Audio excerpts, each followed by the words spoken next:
Саламатсыздар ме балалар? Бүгінгі сабағымыздың тақырыбы «Сен ауылда болдың ба?»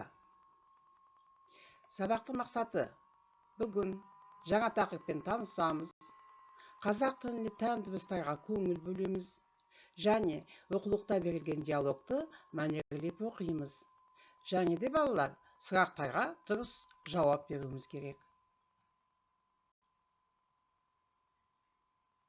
Жаңа сөздер: новые слова, жайлау, пастбище.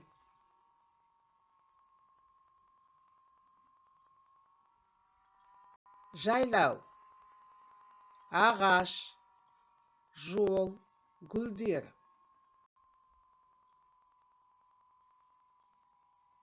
Мәтінді оқы, прочитай.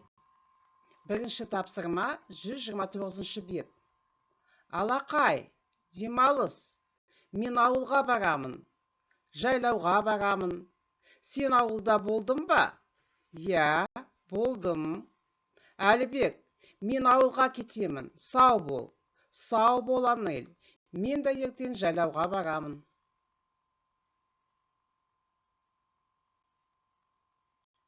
Айтылым. Екінші тапсырма 130 бет. Үлгі бойынша сұрақтарға жауап бер. По образцу, ребята, мы должны ответить на вопросы. Или да, или нет. Сен ауылға барасың ба? Я, мен ауылға барамын. Сен ауылға барасың ба? Жоқ, мен ауылға бармаймын.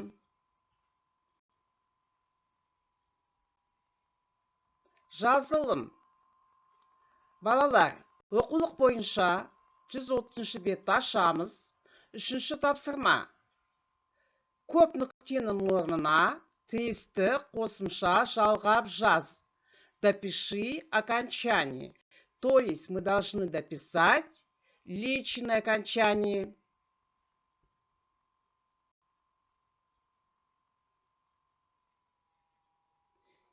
Үйге тапсырма. Үй жұмысы балалар. 131 беттегі 4-ші тапсырма. Ауызша. Выполняем устно.